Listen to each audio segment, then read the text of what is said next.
Naruto অ্যানিমেতে এমন কিছু রোগ নিনজা ছিল যাদেরকে দেখে পুরো একটা নেশন ভয় পেত, আর এই সকল রোগ নিনজাদের নিয়ে তৈরি হয় আকাসকি organisation. Those who do not know pain will never understand true peace.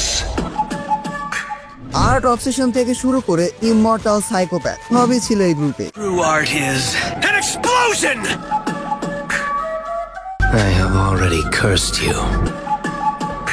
Still আমরা তাদের ম্যাডনেস, ব্যাক স্টোরি এবং ইউনিকনেসের জন্য অনেক বেশি পছন্দ করি। আজকে আমি শুধুমাত্র এদের পাওয়ারের উপর বেস করে এদেরকে র্যাঙ্ক করব না, ফ্যান ফেভারিট, লাইভ গোল এবং ট্যালেন্টের উপরও সম্পূর্ণ ফোকাস থাকবে। ভিডিওটি অনেক বেশি ইন্টারেস্টিং হয়ে চলেছে, কিপ ওয়াচিং। পুরো আকাসকি অর্গানাইজেশনে আমরা মোট 15 জন মেম্বার দেখতে পাই, তবে এদের মধ্যে অনেকে আকাসকিকে ধোকা দিয়েছে। নাম্বার 13 সাসকে। সাসকেকে সবার শেষে রাখার কারণ হলো সে ছিল আনঅফিসিয়াল, খুবই কম সময়ের জন্য আকাসকিতে ছিল, আর সে আকাসকির উপর লয়ালই ছিল না। তবে যদি শুধুমাত্র পাওয়ার কনসিডার করো তাহলে সাসকে আরো উপরে থাকবে, হয়তোবা টপ 3তেই থাকবে। সাসকে আকাসকিতে জয়েন করেছিল শুধুমাত্র ওবিটোর ম্যানিপুলেশনে। তার মূল উদ্দেশ্য ছিল ডানজোকে হারানো। অ্যাজ অ্যান আকাসকি সাসকের এরকম কোনো রোল বা গোল ছিল না। নাম্বার 12 ওরোচিমারু। নাম্বার 2 আমি সাসকেরই সেন্সে ওরোচিমারুকে রেখেছি। ওরোচিমারু কিন্তু আকাসকির উপর লয়াল ছিল না। সে আকাসকিতে কি জন্য জয়েন করেছিল এটা আমি নিজেও জানি না, খুব সম্ভবত ইমমর্টাল হওয়ার জন্য, এছাড়াও ইতাচির জন্য হতে পারে। কারণ ওরোচিমারু ইতাচির সাথে ফাইট করে যখন বুঝে গিয়েছিল যে ইতাচি তার সাধ্যের বাইরে, তখনই কিন্তু সে আকাসকি ছেড়ে দিয়েছিল। এমনকি ওরোচিমারু নাগাটোর পিছনে গিয়েছিল, আর নাগাটো তাকে খুব বাজেভাবে হারিয়েছিল। এগেইন পাওয়ারের দিক থেকে হয়তো ওরোচিমারু টপ 5 অথবা টপ 6 এ থাকবে। Number 11 Itachi Uchiha. A true shinobi does not set out to seek glory. They protect from the shadows. Yes, ইতাচিকে এই র্যাঙ্কিংয়ে দেখে অনেকে অবাক হতে পারো। পাওয়ারের বিষয়ে বলো অথবা ট্যালেন্ট অথবা গোল, ইতাচি টপ 5 এ থাকতো। কিন্তু আমরা এখানে আকাসকি অর্গানাইজেশনের কথা বলছি। ইতাচিও কিন্তু আকাসকির উপর লয়াল ছিল না, বরং ঠিক উল্টো, ইতাচি ছিল আকাসকির জন্য সবচেয়ে বড় থ্রেট। স্টিল ইতাচি যেহেতু আকাসকির একজন মেম্বার ছিল তাই তাকে কাউন্ট করলাম। তবে আকাসকিতে ইতাচি আর কিসামের ডুওটা আমার অনেক ফেভারিট। তোমরা তোমাদের ফেভারিট ডুওটা এখনই কমেন্ট বক্সে জানিয়ে দাও। নাম্বার 10 জুজো। জুজো ছিল সেভেন সোর্সম্যান অফ দ্য মিস্টের সদস্য। শুরুতে ইতাচির সাথে তাকে ডুও করা হয়েছিল। ইতাচি এবং জুজোকে মিশন দেওয়া হয়েছিল ফোর্থ মিজুকাগে ইয়াগুরাকে ক্যাপচার করার জন্য। ইয়াগুরা ছিল 3 টেলস এর জেঞ্জুরিকি, আর এই মিশনেই জুজো তার প্রাণ হারায়। অন্যান্য আকাসকি মেম্বারের তুলনায় কিছুটা উইক ছিল। Number 9 Kakuzu. Kakuzu the money maker. The only thing that can be trusted is money. পুরো আকাসকি ফাইন্যান্সিয়াল ডিপার্টমেন্টের দায়িত্ব ছিল কাকুজুর। এই ক্যারেক্টারটা কিছুটা অদ্ভুত। সে তার কমরেডদের মারার জন্য বিখ্যাত। এখানেই শেষ নয়, তার কাছে 4টা হার্ট ছিল। তার এক একটা হার্ট এক এক রকম চাকরা নেচার পজেস করত।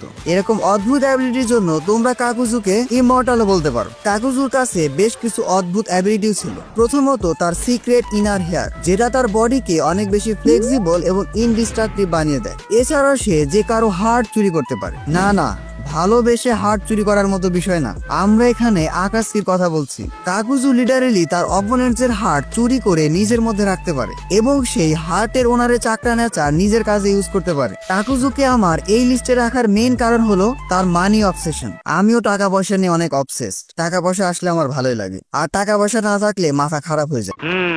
নাম্বার 8 হিডান। প্রথমত হিডান আমার অতটা পছন্দের ক্যারেক্টার না, কিন্তু তাকে এই লিস্টে রাখার কারণ হলো তার ম্যাডনেস। আমার কাছে হিডান একটা সাইকোপ্যাথ এবং তার ইমমর্টালিটির পাওয়ারের জন্য আমি তাকে ইমমর্টাল সাইকোপ্যাথ বলি। ওয়েল, পাওয়ারের বিষয়টা ধরলে আমার কাছে মনে হয় হিডান কিছুটা আন্ডাররেটেড। ইয়েস, সে লিটারেলি ইমমর্টাল এবং তার কাছে লর্ড জাস্টিনের ফরবিডেন টেকনিক আছে। তার সবচেয়ে পাওয়ারফুল এবং ব্রুটাল টেকনিক হলো ডেথ কন্ট্রোলিং, যেটা সাহায্যে সে আসুমাকে মেরে ফেলেছিল। যারা নর্থ আর্মি দেখেছো তারা জানো এই টেকনিকটা কতটা ডেঞ্জারাস। তবে তার লাইফে সবচেয়ে বড় ভুল ছিল শিকামারুর সেন্সেকে মারা। শিকামারু খুব ভালো করে জানতো যে একে সহজে মারা যাবে না, এজন্য সে বুদ্ধি খাটিয়ে তাকে মাটিতেই পুঁতে রেখেছিল। আর আমার বিশ্বাস এতক্ষণে হিডান পটল তুলেও ফেলেছে। Number 7 Sasori. সাসুরি ছিল আকাসকির one of the most powerful এবং ট্যালেন্টেড মেম্বার। সাসুরি থার্ড কাজরাকে মেরে তার পাপেট বানিয়ে রেখেছিল, আর এটাই তাকে একজন কাগে লেভেল শিনোবি বানিয়ে দেয়। সাসুরিকে আমার এই লিস্টে রাখার দুইটা কারণ আছে। প্রথমত তার ট্যালেন্ট, সে একসাথে 1000 পাপেটকে কন্ট্রোল করতে পারত।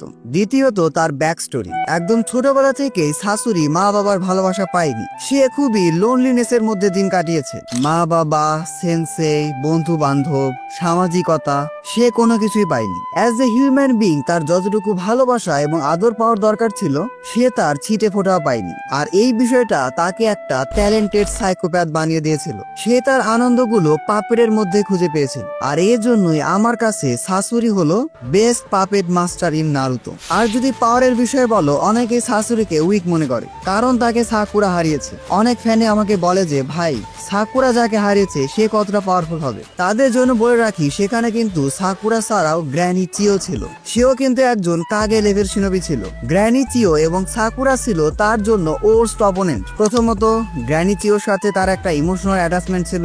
দ্বিতীয়ত, সাকুরা ছিল একজন মেডিকেল নিনজা, যার উপর সাসুরির পাপেটের ডেডলি পয়জন ঠিকঠাক ভাবে কাজই করেনি। যারা এই ফাইটটা খুবই ক্লোজলি দেখেছো তারা বুঝতে পারবে at the end Sasori was holding back. Number 6, Deidara. দেইদারাকে আমার এই লিস্টে রাখার মেন কারণ হলো তার আর্ট অবসেশন। শুরুতে বলেছিলাম না, আকাসকিদের ইউনিকনেস এবং ম্যাডনেসই আমার বেশি ভালো লাগে। সেদিক দিয়ে দেইদারা আমার কাছে নাম্বার 6 পজিশন ডিজার্ভ করে। এছাড়াও দেইদারা ছিল one of the smart fighter. এছাড়াও তার কুইক ডিসিশন মেকিং, যেটা ব্যাটেল ফিল্ডে তাকে অনেক বেশি অ্যাডভান্টেজ দিয়ে থাকে। সে সবসময় সাসুরির সাথে মারামারি করতে থাকে যে সে সবচেয়ে বেশি পাওয়ারফুল, আসলে কিন্তু সেই সাসুরি থেকে বেশি পাওয়ারফুল। লং রেঞ্জ ফাইটিং এর জন্য দেইদারার থেকে বড় থ্রেট আর হতেই পারে না। তবে দেইদারা সবচেয়ে বড় উইকনেস ছিল তার ম্যাডনেসই। এই ম্যাডনেসের জন্য সে নিজেকে ডেভেলপই করতে পারেনি। যে কোনো স্মার্ট ক্যারেক্টার, যেমন ধরো কাকাশি অথবা ইতাচি, তাকে সহজেই ম্যানিপুলেট করতে পারবে। Number 5, কিসামে। Killing your comrades is quite a sensation. আকাসকির সবচেয়ে লয়াল মেম্বার। আর সে কতটা ডেঞ্জারাস ছিল তা তোমরা সবাই দেখেছো। তার কপাল খারাপ ছিল, তার অপোনেন্ট ছিল তাইজুৎসু মাস্টার মাইট গাই। এই টেইললেস বিস্টকে শুধুমাত্র তাইজুৎসু ইউজ করে হারানো যাবে। তার কাছে ছিল একটা ইউনিক সোর্ড সামিহাডা, যে কিনা অপোনেন্টসের চাকরা অ্যাবজর্ব করে তাকে প্রোভাইড করত। এজন্য কিসামের কাছে একটা টেইল বিস্টের সমান চাকরা ছিল। কিসামেকে হারাতে মাইট গাইকে কিন্তু 7 ইনার গেট ইউজ করতে হয়েছিল। কিসামে আর মাইট গায়ের এই ফাইটিং মোমেন্টটা আমার অলওয়েজ ফেভারিট।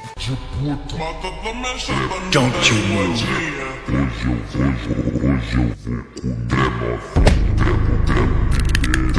যদিও মাইট গায়ে তার নাম ভুলে গেছে, কিন্তু কিসামে মাইট গায়ের নাম কোনোদিনও ভুলতে পারবে না। নাম্বার 3 এবং 4, জেৎসু। এই লিস্টে আমি ইচ্ছা করে দুজনকে অ্যাড করেছি, হোয়াইট জেৎসু এবং ব্ল্যাক জেৎসু। যদিও তারা একই, কিন্তু আকাসকি অর্গানাইজেশনে তাদের আলাদা আলাদা রোল ছিল। ব্ল্যাক জেৎসু তো ছিল পুরাই অন্য লেভেলের, সে সবাইকে ম্যানিপুলেট করে বেড়াতো। আর হোয়াইট জেৎসু সব জায়গায় ঘুরে বেড়াতো, কার সাথে কে ফাইট করছে, কোন ভিলেজে কি হচ্ছে। সে ছিল আকাসকির এজেন্ট টাইপের, সে সবার ইন্টেল গ্যাদার করে বেড়াতো, যেটা আকাসকিদের মিশন কমপ্লিট করতে অনেক বেশি হেল্প করেছিল। এজন্যই আমি ব্ল্যাক জেৎসুকে নাম্বার 3 এবং হোয়াইট জেৎসুকে নাম্বার 4 রেখেছি। আমি জানি অনেক নারুতো ফ্যানই আমার সাথে এটা দ্বিমত করবে, তবে জেৎসু কিন্তু অনেক পাওয়ারফুল শিনোবি ছিল। অ্যানিমেতে কিছু কিছু ক্যারেক্টার থাকে না যারা কিছুটা অ্যানোয়িং, অর্থাৎ যাদেরকে সহজে মারা যায় না। জেৎসু হলো এমন টাইপের ক্যারেক্টার। পার্সোনালি আমি একে পছন্দ করি না, তবে আমরা যেহেতু এখানে আকাসকিদের মেম্বার র্যাঙ্কিং করছি, সেই হিসাবে সে এখানে ঠিক আছে। Number 2, Conan. We all can carry flowers of hope. এই ক্যারেক্টারকে বোঝা কিছুটা কমপ্লিকেটেড। আকাসকি বা অন্য কোনো কিছুতেই তার তেমন কোনো রোলই দেখতে পাইনি। আমার কাছে তার মেইন রোল ছিল পেইনের অ্যাসিস্ট্যান্ট। পেইন তাকে যেটা করতে বলতো সে সেটাই করতো। ফ্যান ফেভারিট, ট্যালেন্ট এবং ইউনিকনেসের জন্য তাকে আমি এই লিস্টে রেখেছি। তবে নাম্বার 2-তে আমার আরো একজন মেম্বার আছে, টোবি ওরফে ওবিটো। আমি কিন্তু টোবি আর ওবিটোকে একটু আলাদা আলাদা ভাবে দেখি। দুজন মানুষ এক, তবে পার্সোনালিটি আলাদা। ওবিটো তো ওবিটোই, আমাদের ব্রোকেন হিরো। আর টোবির মধ্যে ওবিটো প্লাস জেৎসুর কিছুটা পার্সোনালিটি মিক্স ছিল। টোবির ফানি বাট সিগমা মোমেন্ট গুলো আমার অনেক বেশি ভালো লাগে। স্পেশালি টোবি আর দেইদারার যে ডোটা ছিল সেটা আমার পার্সোনাল ফেভারিট। নাম্বার 1, পেইন ওরফে নাগাটো। নাগারে ছিল পুরো আকাসকির লিডার। হ্যাঁ, এটা ঠিক, ওবিটো পেছন থেকে কন্ট্রোল করতো, তবে আকাসকির যে মিশন গুলো ছিল সেগুলোর লিড কিন্তু পেইনই দিত। পাওয়ারের বিষয়ে বললে তার কাছে ছিল রিনেগানের পাওয়ার। পুরো নারুতো অ্যানিমেতে সেই সবচেয়ে এফেক্টিভ ভাবে রিনেগানকে ইউজ করেছে, মাদারার থেকেও এফেক্টিভ ভাবে। এর মানে কিন্তু আমি মাদারাকে নিচু দেখাচ্ছি না। এর মানে হলো পেইনের কাছে রিনেগান বেশি দিনের জন্য ছিল, একদম ছোটবেলা থেকে, তাই সে ভালোভাবে রিনেগানকে ইউজ করতে পারতো। যাই হোক, যারা আমার রেগুলার ভিডিও দেখো তাদেরকে বলতে হবে না যে পেইন কতটা পাওয়ারফুল, আর এটাও বলতে হবে না যে তাকে আমি কেন নাম্বার 1 পজিশনে রেখেছি। শুধুমাত্র লিডার বলে নয়, পেইনের কাছে একটা প্রপার মিশন এবং ভিশন ছিল আকাশকিতে ক্রিয়েট করার। যদিও নাম্বার 1 পজিশনে আমার আরো একজন মেম্বার আছে, না ওবিটো না, ওবিটো কিন্তু ডিরেক্টলি আকাশকির মেম্বার ছিল না। আমি বলছি ইয়াহিকোর কথা। কেন জানে আমার কাছে মনে হয় ইয়াহিকো এই শাউট আউটটা ডিজার্ভ করে। ইয়াহিকো বেঁচে থাকলে নাগাটো কখনো পেইনই হতো না। যাই হোক, আজকে ভিডিওটি এ পর্যন্তই। ভিডিওটি ভালো লাগলে ভিডিওটিতে এখন একটি লাইক দিয়ে চ্যানেলটি সাবস্ক্রাইব করে ফেলো। Don't subscribe if you are not an anime fan. See you in next video.